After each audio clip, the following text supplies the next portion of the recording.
The first thing that unsettled Matthew wasn't the woman walking toward his table, but the small hand clutching her dress, the tiny sneakers hesitating on the polished cafe floor as if the world had suddenly grown too loud.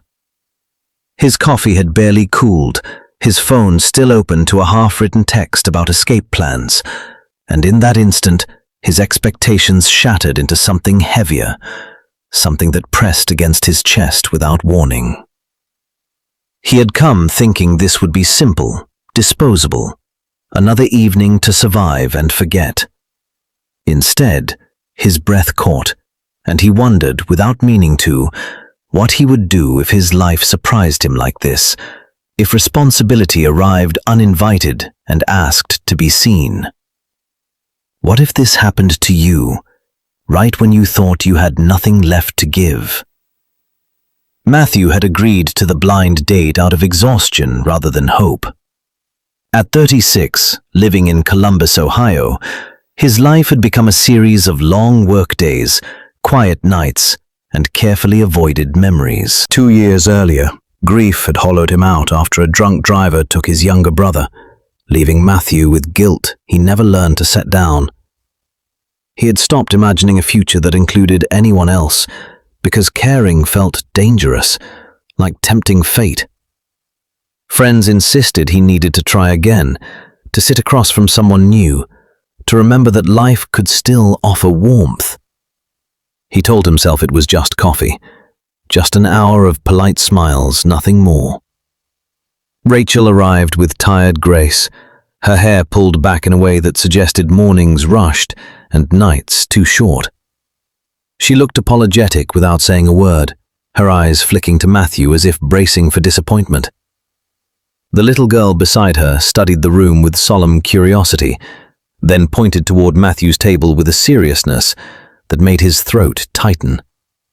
Matthew stood automatically, his practiced indifference slipping as he registered how young the child was, maybe 2 or 3, her presence both innocent and seismic. He felt foolish for not asking more questions beforehand, for assuming the world would stay neatly uncomplicated. They sat, and the cafe noise seemed to blur into the background. Matthew noticed how Rachel kept one arm protectively close, how her shoulders carried a weight that had nothing to do with the child's size. He learned, not through dialogue but through observation and the way her eyes softened, that this little girl was named Hannah, and that she was the center of Rachel's universe. Matthew had never considered himself good with children. He had avoided them since his brother's death, afraid of loving something fragile. Yet when Hannah reached for a sugar packet and laughed at the crinkle, something unexpected loosened inside him. As the minutes passed, Matthew felt his carefully maintained walls begin to tremble. Rachel's life had clearly not followed the path she once imagined. There was struggle etched into the lines of her hands, hardship in the way she watched the door as if expecting trouble to walk back in. Matthew sensed that she carried her own history of disappointment, of promises broken and nights spent wondering how to keep going. He found himself thinking about choice, about how quickly circumstances could redefine a person. If you were in this situation, would you stand up and leave, protecting your comfort? Or would you stay and risk being changed? Matthew stayed. He listened, not to words but to silences, to the pauses where pain lived. He thought of his brother, of how life had demanded strength without asking permission. He wondered if love was less about finding someone unbroken and more about recognizing brokenness without turning away. When Hannah tugged at his sleeve and offered him a crumbly cookie piece with unquestioning trust, he felt a sting behind his eyes that surprised him. It had been a long time since anyone had offered him anything without fear. After the cafe, they walked together along the sidewalk, the late afternoon sun casting long shadows that felt symbolic in ways Matthew didn't fully understand. He learned that Rachel worked 2 jobs, that Hannah's father had vanished before she was born, that resilience had become a daily discipline rather than a virtue. Matthew felt the pull of old instincts telling him this was too much, too complicated, that he was not built for this kind of life. Yet another voice, quieter but persistent, asked him why he believed he deserved simplicity after surviving loss. Why did he think love should be easy?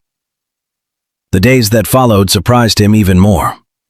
He expected the connection to fade, for reality to reassert itself and restore his emotional distance. Instead, he found himself thinking about Hannah's laugh during meetings, about Rachel's tired smile when she texted him updates from her break. He noticed how his apartment felt less empty when he imagined a small pair of shoes by the door, how his grief softened when shared space entered his thoughts. Change did not arrive dramatically. It crept in, subtle and undeniable. Matthew struggled with fear as much as hope. He worried about failing them, about reopening wounds he had sealed shut for survival. There were nights he lay awake, confronting the possibility that love could be taken again, that loss was the price of attachment.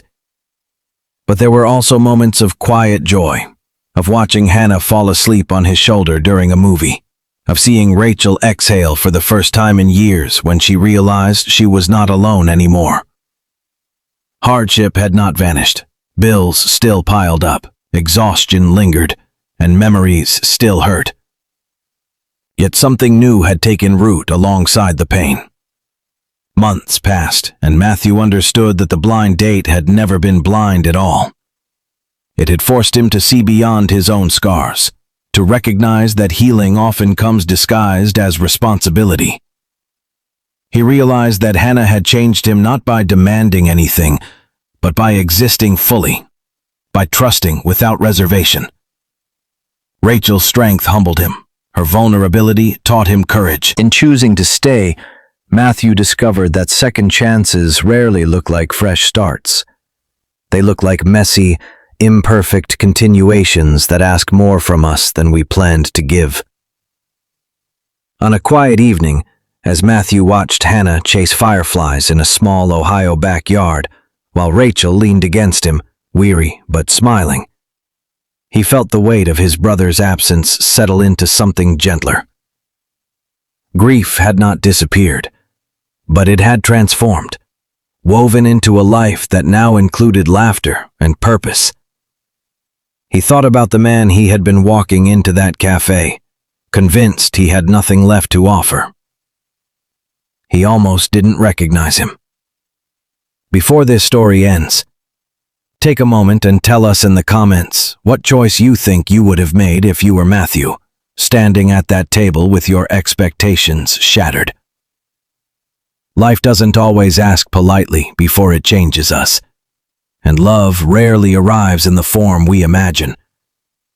But sometimes the smallest hand reaching out can lead us back to ourselves. If this story truly touched your heart, gently reminding you of kindness, regret, hope, or the power of second chances, please consider liking, commenting, sharing, and subscribing so more stories like this can find their way to those who need them.